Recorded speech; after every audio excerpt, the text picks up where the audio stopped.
Et nous en sommes maintenant à la période de questions et de réponses orales. Et je cède la parole en question principale au chef de l'opposition officielle. Madame la Présidente, la saine gestion des finances publiques est au cœur des préoccupations du Parti libéral du Québec. Devant de nombreux exemples de gaspillage de la CAQ, le premier ministre ne sait plus quoi dire. Il est dans un cul-de-sac. Rappel, le programme PARAF pratique, c'est 294 millions qui sont mal dépensés. Formation en construction, 50 millions gaspillés. Panier bleu, 22 millions gaspillés. Fiasco Saclic, 41 millions gaspillés. Et puis les Kings de Los Angeles, 7 millions gaspillés. La CAQ a transformé, il faut le faire, un surplus budgétaire de 2018 de 7 milliards de dollars à un déficit de 11 milliards de dollars, une différence de 18 milliards de dollars. La mauvaise gestion du gouvernement caquiste est l'explication pour laquelle le collègue député de Saint-Jérôme a claqué la porte du caucus de la CAQ. Devant nous, on a un premier ministre démuni, à bout d'arguments. Il porte un lourd fardeau, Madame la Présidente. Son déficit record de 11 milliards de dollars. Il est où le chef de la CAQ de 2018 qui plaidait un État efficace, une saine gestion des finances publiques? Devant son fiasco financier, que dit le premier ministre de 2024 au chef de la CAQ de 2018? La réponse du premier ministre. Oui, Madame la Présidente, contrairement au gouvernement libéral, on a décidé d'augmenter le budget de l'éducation de 50 et d'augmenter le budget de la santé de 50 On se rappelait, dans le temps du gouvernement libéral, il y avait des coupeurs, donc des coupeurs qui ont fait très mal aux deux réseaux. Maintenant, Madame la Présidente, le Parti libéral a comme un discours quand il est dans l'opposition, puis un autre quand il est au gouvernement. J'ai fait une petite liste de toutes les propositions coûteuses qui ont été faites pour ajouter de la bureaucratie par le Parti libéral. D'abord, il propose de créer un nouveau ministère des aînés. Il propose de créer un bureau intégré de la planification de l'immigration, de créer un nouveau programme d'aide pour les premiers acheteurs, de créer un nouveau programme d'efficacité énergétique, de rendre la gratuité pour tous les programmes pédagogiques dans les écoles, d'offrir des services de garde à 8,70 $ pour tous les enfants d'âge scolaire, de mettre 100 milliards de plus dans le Fonds des générations, d'augmenter de 25 le crédit solidarité, d'augmenter de 350 millions le programme Accès Logis. Le Parti libéral propose d'ajouter 300 millions dans le FAC. Le Parti libéral propose d'augmenter de 350 millions le budget pour rénover les HLM. Le Parti libéral propose d'investir 200 millions de plus dans Rénovert. Le Parti libéral propose d'investir plus d'argent dans l'aide sociale. Le Parti libéral propose d'augmenter les budgets d'infrastructures. Première.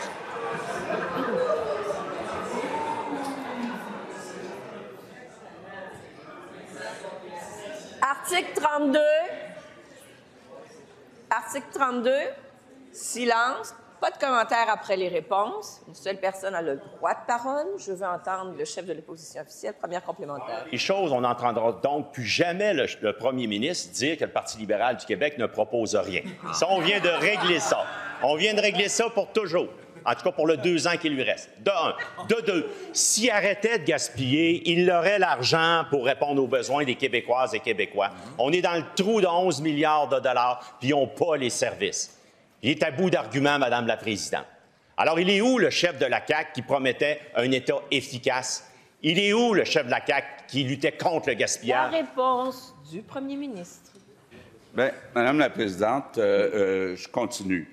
On a actuellement un Parti libéral qui, d'un côté, nous dit qu'il faut réduire le déficit du gouvernement du Québec, puis à chaque jour, je continue, il nous propose d'augmenter le budget de lutte contre la pauvreté. Il nous propose de mettre plus d'argent dans le programme de supplément de loyer. Il nous propose d'augmenter l'exemption de TVQ pour les maisons neuves. Il nous propose de maintenir les crédits d'impôt pour les effets visuels. Il nous propose, le Parti libéral, de retirer la TVQ sur les matériaux. Je vais continuer. Deuxième complémentaire. Pour le Parti libéral du Québec, c'est notre monde d'abord, c'est Québec d'abord, s'occuper des plus vulnérables. Pas envoyer des chèques électoralistes de 6,7 milliards de dollars. Puis ils font « wow, wow, wow », mais qu'ils fassent attention dans son caucus, là, il y en a une méchante gang, Madame la Présidente, qui sont sur le bord de claquer la porte de la CAQ. Pourquoi? Parce qu'ils sont, Madame la Présidente, sont à côté de leurs bottes. Ils n'ont pas respecté leurs promesses de saine gestion des finances publiques. Aujourd'hui, ils sont à bout d'arguments, à bout d'idées. Ils sont en train de nous promettre un équilibre dans 5 ans. Ça ne tient pas. Je vous rappelle qu'on écoute les questions et on écoute la réponse. Continue, Madame la Présidente. Le Parti libéral du Québec propose de retirer la TVQ sur tous les matériaux de construction. Le Parti libéral propose de retirer la TVQ sur les biens de première nécessité. Puis je pourrais continuer, j'en ai 3 pages, Madame la Présidente. Donc, à chaque jour, il y a des libéraux qui nous demandent d'augmenter les dépenses, puis on a un chef intérimaire qui nous dit qu'il faut réduire le déficit. C'est pas sérieux, c'est pas crédible. Troisième complémentaire. Madame la Présidente, les choix sont clairs. On vient d'entendre le premier ministre caquiste nous dire que c'est pas sérieux, ça ne tient pas la route de gérer de façon saine les finances publiques puis de s'occuper de notre monde. Il vient de faire la démonstration par A plus B de tout ce que lui n'est pas capable de faire. De tout ce que lui n'est pas capable de faire, s'occuper de notre monde. Parce qu'il a gaspillé depuis 6 ans, Madame la Présidente. Il ne s'occupe pas de notre monde. C'est un gaspilleux. Les Québécois sont écœurés. Il reste juste 2 ans. Monsieur le leader du gouvernement, brièvement, quel est votre rappel au règlement? Quel est-il? Madame la Présidente, 35, il y a des propos blessants qui ont été dits avec des qualificatifs, Madame la Présidente. Un qualificatif qui est pire que certains mots qui sont au lexique. Je vous demanderais de le faire retirer, Madame.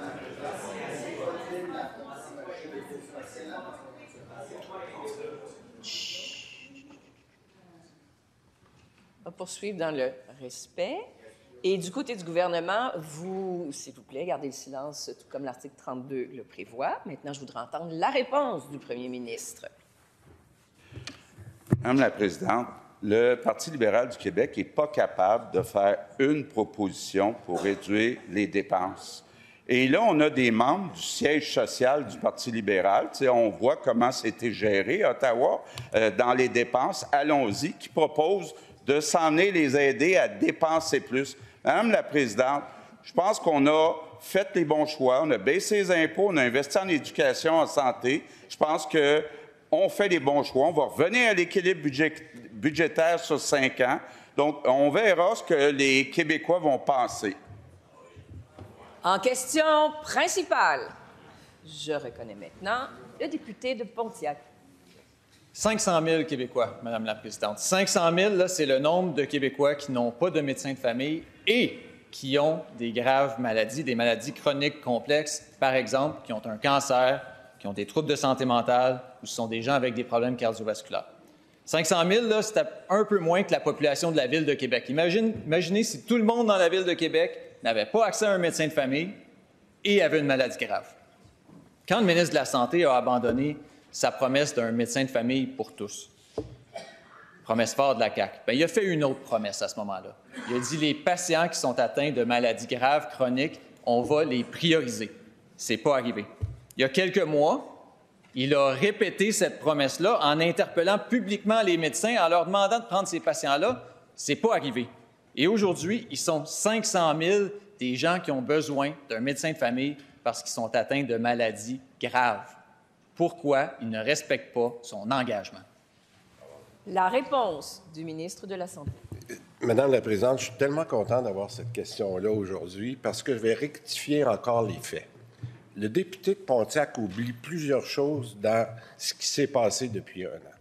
Lorsqu'on a fait le projet de loi 11, une des exigences, c'était d'obliger les médecins à prendre la clientèle vulnérable. À ce moment-là, dans la liste, il y avait 40 000 personnes et on l'a descendu à 10 000. Je me suis plaint parce que le 10 000 n'avait pas été fait. On m'a dit, mais on ne s'entend pas sur les critères de vulnérabilité qui n'ont pas été revisés depuis 20 ans. Qu'est-ce qu'on a fait à ce moment-là, il y a quelques mois? J'ai demandé une étude à l'INES de nous dire quels pourraient être les critères de vulnérabilité pour que les prochains patients qui sont pris par les médecins puissent être clairement définis. Cette étude-là de l'INES, Madame la Présidente, on l'a reçue cette semaine. Et c'est de ça dont les chiffres dont il parle. On va présenter cette liste-là de nouveaux critères par ma collègue, notamment, qui négocie avec les médecins, et on va pouvoir trouver des solutions pour que les médecins puissent prendre en charge ce qu'on a mis dans le projet de loi 11, qu'ils soient obligés de prendre les patients vulnérables. C'est ça la réalité de la dernière année. Première complémentaire. Le ministre qui dit qu'à peu près tout ce qui se passe dans son réseau est inacceptable, il est incapable de nous dire que son bilan, qui fait en sorte que 500 000 Québécois avec des maladies graves attendent pour un médecin, c'est inacceptable. Madame la Présidente, pensez-vous que le docteur Eppel, en Estrie, qui dit ce matin que ces patients meurent sur des listes d'attente parce qu'ils ne sont pas capables de voir un médecin, pensez-vous qu'il dit ça à la légère, là? J'espère que le gouvernement entend son message. Des patients meurent sur des listes d'attente incapables de voir un médecin. C'est acceptable, ça? La réponse du ministre. Madame la Présidente, c'est le député de Pontiac qui a compris ma réponse. Les médecins nous ont demandé de reviser les critères de vulnérabilité des patients. Ça ne se fait pas comme ça en criant ciseaux. On a un Institut national de l'excellence en santé publique qui nous a dit « Donnez-nous quelques mois, on va reviser tous les patients du Québec, ceux qui passent à l'urgence parce qu'ils n'ont pas de médecin de famille. Ça fait partie des 500 000 de l'analyse de l'INES. Moi, on fait les choses dans l'ordre. On commence une négociation avec la FMOQ, donc la Fédération des médecins d'Omni. On va faire les choses dans l'ordre et les médecins vont être capables de s'entendre quelle est vraiment la clientèle vulnérable au Québec, ce que le Parti libéral n'a pas fait pendant 15 ans. Deuxième complémentaire. Le ministre de la Santé, il brise ses promesses une après l'autre, puis quand il le fait, là, c'est les 90 députés de la CAQ qui reprennent ces promesses-là, qui regardent leurs électeurs dans les yeux et qui leur disent « Je vous le dis, monsieur, vous n'attendrez pas plus que 90 minutes à l'urgence. Vous avez un cancer, faites-vous-en pas, madame, vous allez être priorisé pour un médecin. » Mais à chacun des échecs du ministre, là, c'est les 90 députés de la CAQ qui passent pour des menteurs, Madame la Présidente. C'est pour ça que les gens ne croient plus la CAQ. Monsieur le leader du gouvernement, c'est beau, ce mot est au lexique, vous le savez, je vous demande de le retirer, monsieur le député. Madame la Présidente, mais ils perdent pas mal de crédibilité. La réponse du ministre. Moi, je n'irais pas, si j'étais au Parti libéral, parler de crédibilité en santé avec le dégât qu'ils ont fait pendant les années qui ont été là, Madame la Présidente. OK, là? Soyons très clairs, là. Ils ont fait bien plus de dégâts que moi, j'ai pu faire de succès depuis 4 ans. OK? Alors, Madame la Présidente, là-dessus, là, je vais être très clair. Je l'ai dit, dans quelques semaines, on va faire le point sur le plan de santé, expliquer à la population dans quel contexte on travaille, mais à chaque fois, je vais dire une chose, Madame la Présidente. Je veux remercier tout le personnel de la santé qui fait un travail incroyable dans des conditions très difficiles. Et ça, je pense que la population le reconnaît. On fera la mise au point dans quelques semaines où on est rendu à mi-temps. Et nous allons continuer à travailler parce que la population mérite mieux de ce que...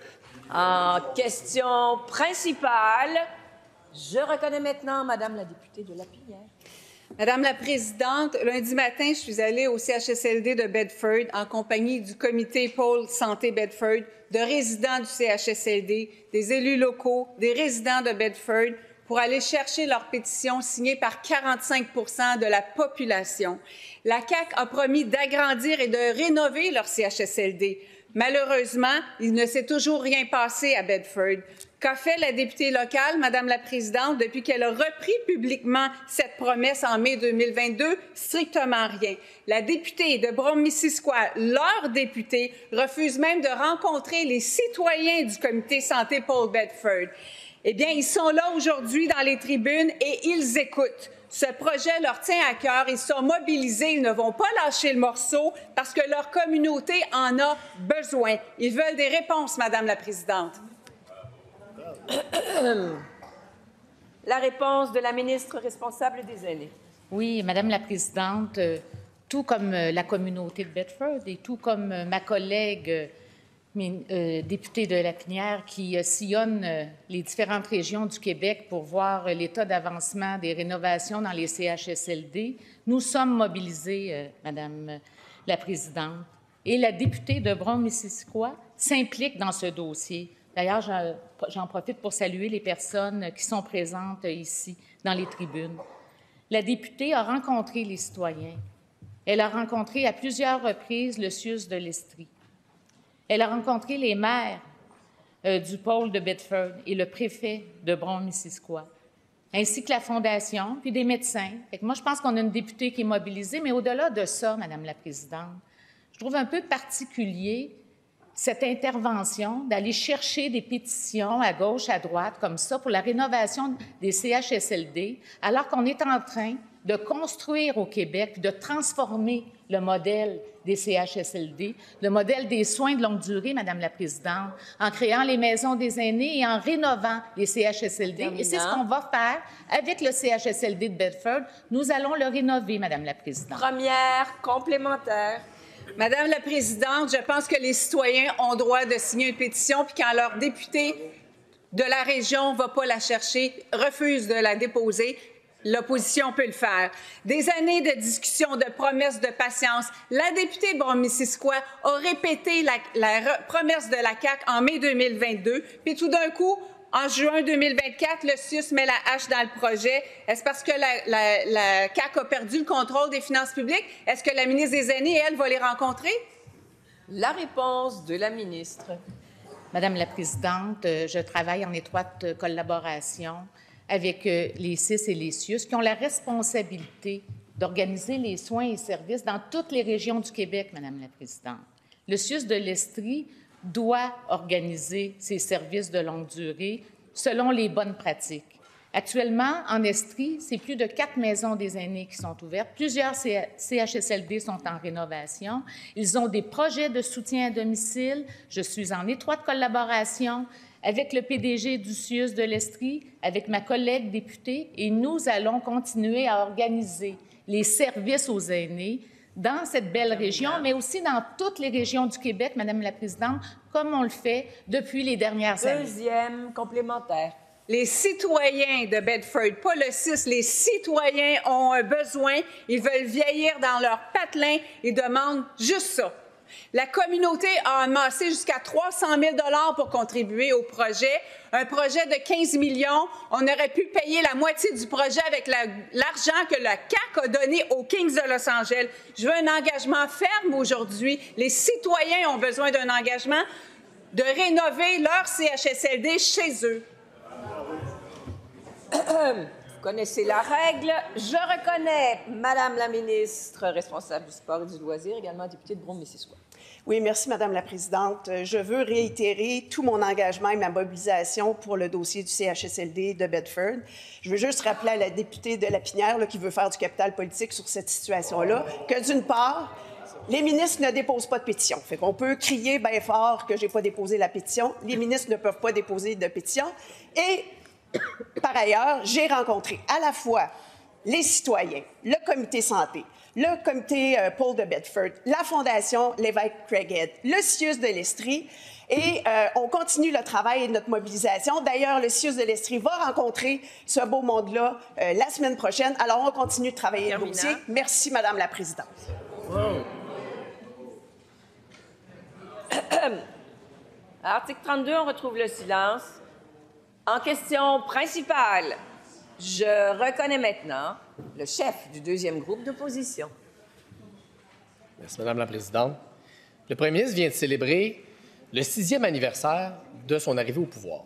Et en 6 ans, les Québécois ont appris à connaître 2 premiers ministres.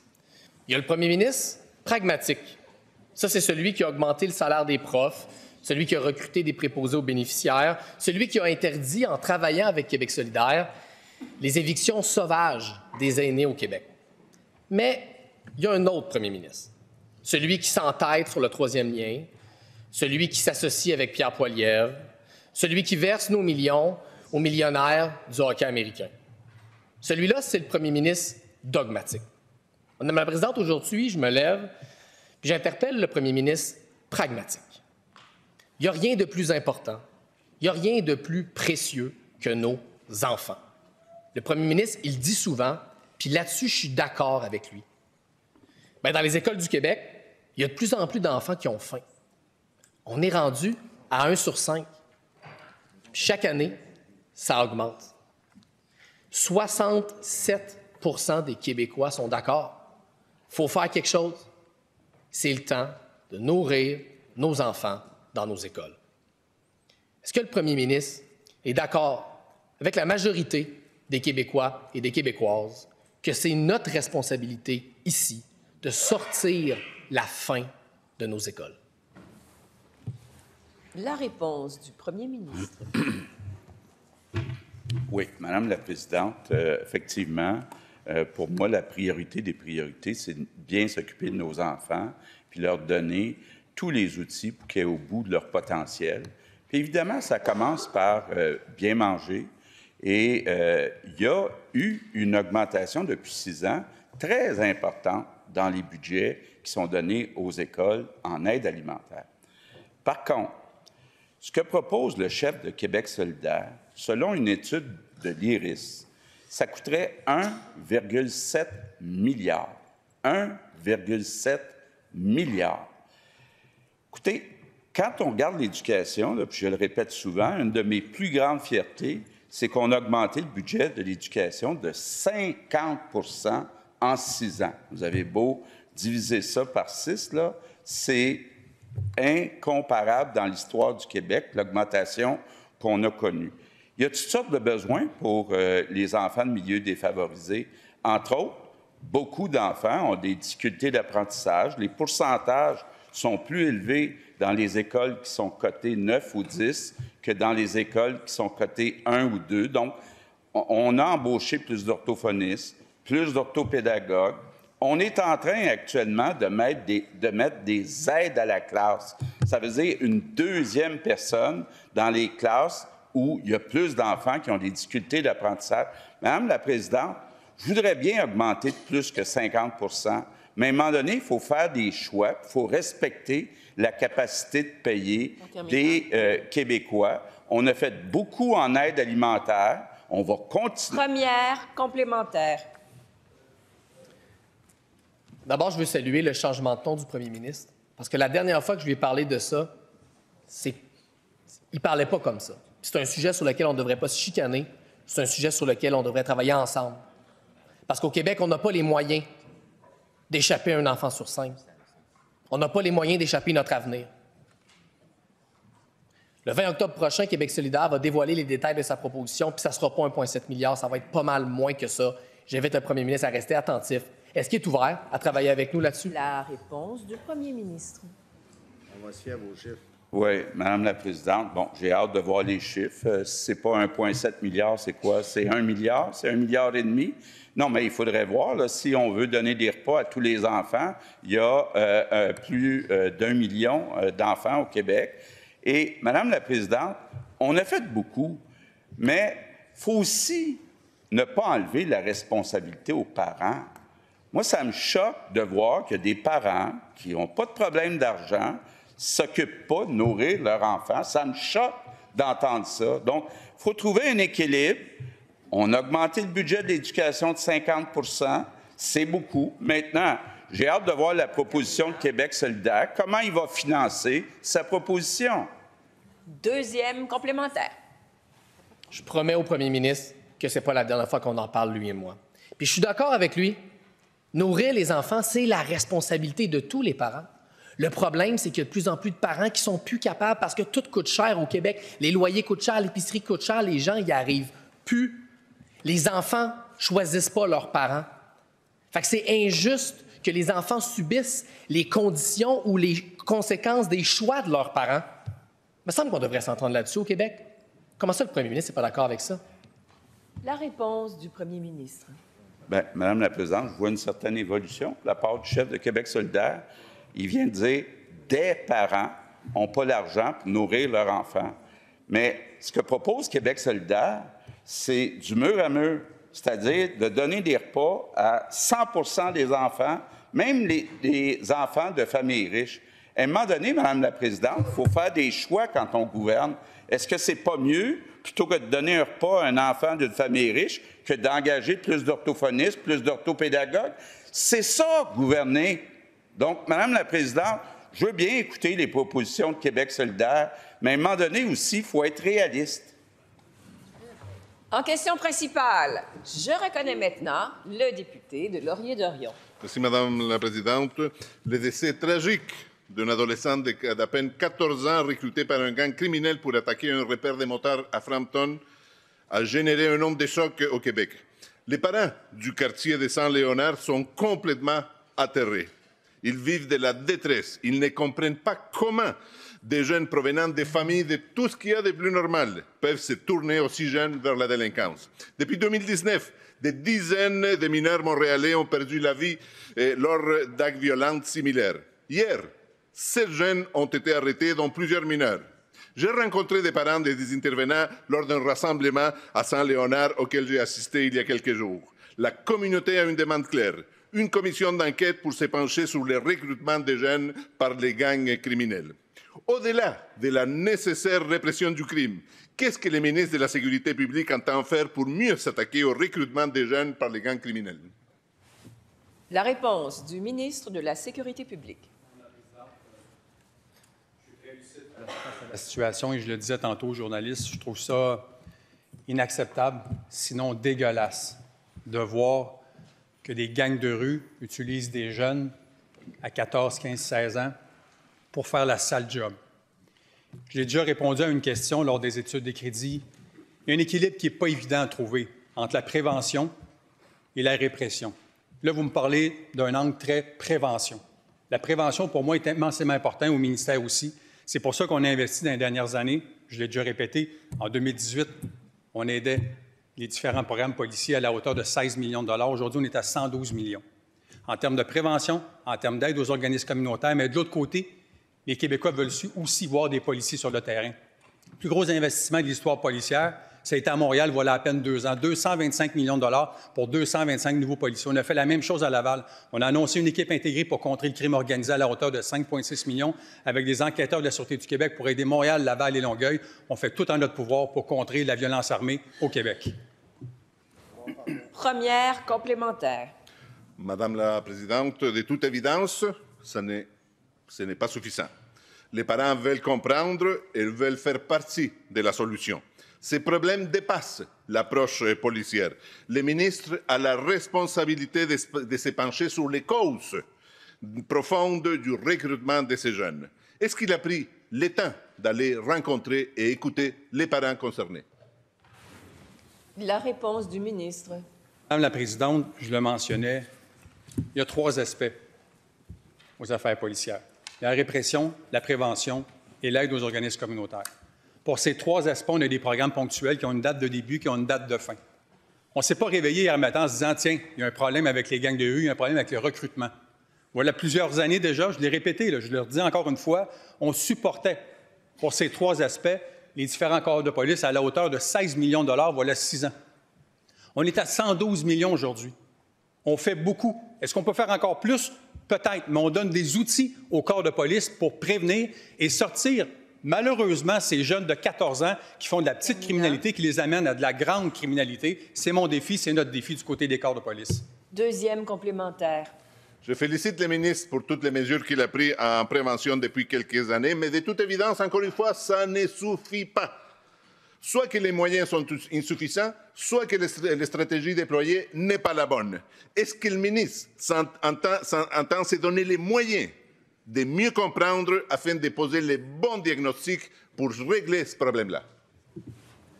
La réponse du ministre. Vous savez, Madame la Présidente, ce n'est pas une situation qui est simple.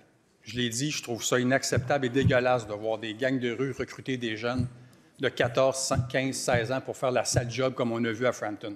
C'est inacceptable. Mais on a mis beaucoup d'outils en place dans les dernières années. On ne s'est pas réveillé hier matin en se disant « Tiens, ça nous frappe ».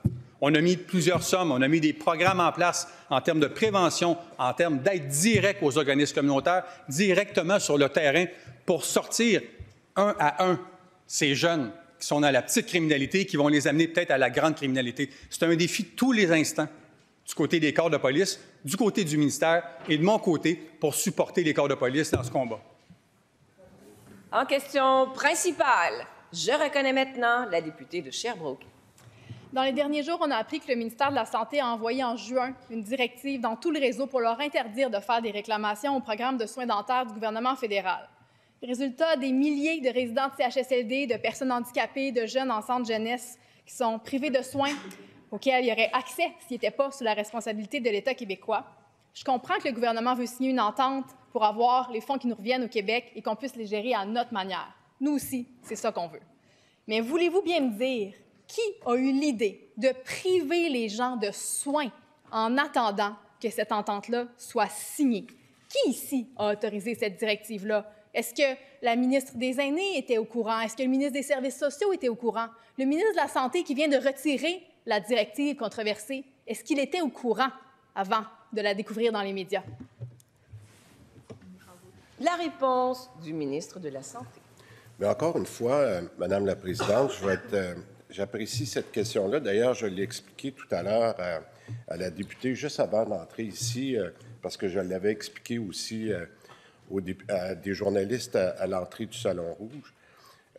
Il y a eu beaucoup de confusion sur le programme de soins dentaires fédéral qui a été annoncé, comme vous savez, complètement à l'encontre des champs de compétences provinciales. Vous savez qu'on a demandé de l'argent, on a demandé 6 milliards pour nous aider à compenser nos frais qui sont en explosion du côté de la santé. On n'a pas eu ce qu'on a demandé. Et malgré ça, le fédéral arrive avec des nouvelles règles. Ça crée énormément de confusion. Ce qui est arrivé, malheureusement, c'est qu'il y a eu une confusion. Puis je vais essayer de l'expliquer techniquement. On a permis, puis c'est normal, à nos dentistes qu'on appelle autonomes, qui pratiquent dans des cliniques, de pouvoir profiter du programme. Sauf que c'était pas clair par la directive qui a été émise que nos dentistes salariés dans les établissements pouvaient faire la même chose, parce qu'on ne peut pas avoir deux catégories de patients, ceux qui ont les moyens d'aller au privé puis de clamer au fédéral, et ceux qui sont dans un établissement comme le CHSLD. C'est ce que j'ai... Première complémentaire. Je vais vous lire la définition de la maltraitance dans la loi adoptée par nous tous ici. Un geste singulier ou répétitif ou un défaut d'action appropriée qui se produit dans une relation où il devrait y avoir de la confiance et qui cause intentionnellement ou non du tort ou de la détresse à une personne. Priver des gens vulnérables de soins alors qu'ils sont supposés pouvoir faire confiance à l'État pour qu'on prenne soin d'eux, c'est de la maltraitance. Comment une directive qui crée de la maltraitance a pu être envoyée par le ministère de la Santé? La réponse du ministre. Je veux juste être très clair, puis je vais le répéter, parce que je n'ai pas fini ma réponse. Lorsqu'on a compris cette difficulté-là de ne pas traiter différemment un dentiste autonome dans une clinique et un dentiste autonome, un dentiste salarié dans un établissement, je pense à un CHSLD, quelle a été ma réaction lorsque j'ai entendu ça hier? J'ai demandé une correction immédiate. C'est ce que j'ai annoncé ce matin. On n'est pas dans un cas de maltraitance. Il y a une complexité dans les négociations avec le fédéral, Madame la Présidente, que vous ne pouvez pas imaginer. Ils le font pour des raisons politiques. Ça complexifie déjà un système qui est très compliqué. On a clarifié la situation. Deuxième complémentaire. Si le ministre recule aujourd'hui, c'est parce que c'est sorti dans les médias grâce à la presse. Pendant ce temps-là, pendant presque 4 mois, des milliers de personnes vulnérables dans nos services publics ont été privées de soins. C'est de la maltraitance. Est-ce que je comprends qu'il avait autorisé lui-même la directive sans comprendre les conséquences sur les citoyens? Est-ce que c'est ça que je comprends de la réponse du ministre, qu'il l'avait autorisé sans comprendre ce que ça allait créer dans la vraie vie des gens qui sont dans nos services publics en ce moment? On a un gros problème, Madame la Présidente. La réponse du ministre. C'est jeudi. Je vais rester très zen. C'est un peu pathétique ce que j'entends de Québec solidaire ici. Savez-vous, Madame la Présidente, Madame la Présidente... Je suis debout et je vais reconnaître le leader du deuxième groupe d'opposition. 35, Madame.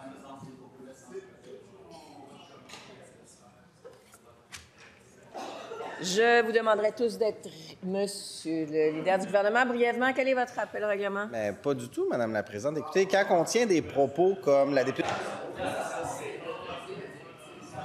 Je suis debout. Nous allons demeurer respectueux. On peut critiquer le travail des collègues. Et maintenant, j'aimerais entendre la réponse du ministre. Monsieur le ministre. Madame la Présidente, associer la maltraitance avec un programme du fédéral qui est dans un champ de compétences provinciales, qu'il est difficile de séparer comment on doit traiter tout le monde de la même façon, la minute qu'on a appris que c'était mal fait, on a corrigé et ça n'a pas pris une semaine pour le faire. C'est arrivé hier, on a appris ça, on le règle aujourd'hui. Je pense qu'on est dans un cas de bonne rigueur et j'espère que le fédéral, dans les négociations qu'on va faire avec eux pour rétablir notre plein droit de compétences provinciales sans condition. En question principale, je reconnais maintenant le chef du troisième groupe d'opposition. Madame la Présidente, la dégradation de la sécurité à Montréal est réelle et inquiétante. Les groupes communautaires, les policiers, les écoles, les parents sonnent l'alarme sur l'instrumentalisation de nos jeunes par des gangs de rue hyper violents. On nous parle non seulement d'utilisation des jeunes pour commettre des vols de voitures, des fraudes, mais on parle de meurtres. Les statistiques sont claires. Le nombre de voies de fait, de bagarres, d'agressions ont doublé en quelques années seulement. Même chose pour la violence par arme à feu. Et là, le cas tragique de l'attaque de Frampton, où un adolescent de 14 ans a servi de chair à canon dans le cadre d'une guerre entre deux groupes criminalisés rivales, ainsi que le feu criminel qui a coûté la vie à une fillette de 7 ans, doivent amener le gouvernement à finalement prendre la situation au sérieux. Selon plusieurs experts qu'on a pu entendre au cours des 24 dernières heures, le Québec a perdu le contrôle sur les gangs de rue. Et nous, ça fait des mois qu'on insiste. Et on a notamment demandé au mois de mai dernier 800 policiers supplémentaires, dont 250 à Montréal. On a demandé 100 travailleurs de rue supplémentaires. On a demandé à ce qu'on revienne, qu'on refinance l'équipe de concertation communautaire du SPVM en prévention, budget qui a été coupé par le gouvernement. Et ce matin, on a parlé aux policiers et rien n'a bougé depuis notre demande. Rien. Est-ce que le premier ministre accepte notre demande d'entendre les experts, les familles et les corps policiers pour que le gouvernement prenne la mesure de l'ampleur? La réponse du premier ministre. Madame la Présidente, je pense qu'on est tous touchés quand on voit des jeunes qui sont utilisés, des jeunes qui sont vulnérables. On leur offre de l'argent pour commettre des crimes. C'est épouvantable. Et je pense qu'il n'y a personne ici qui va accepter ça. Madame la Présidente, depuis 6 ans, on a, entre autres, mis en place le groupe, la stratégie Centaure à Montréal, 200 millions qu'on a investis. On a ajouté 1100 policiers aussi. On a ajouté au SPVM, dans une deuxième étape, un autre 225 policiers. On a mis en place des équipes mixtes parce que, effectivement, comme le disait le ministre de la Sécurité publique tantôt, il faut aussi travailler sur la prévention, il faut aussi travailler avec les organismes communautaires pour être capable d'enrayer ce fléau qui est inacceptable.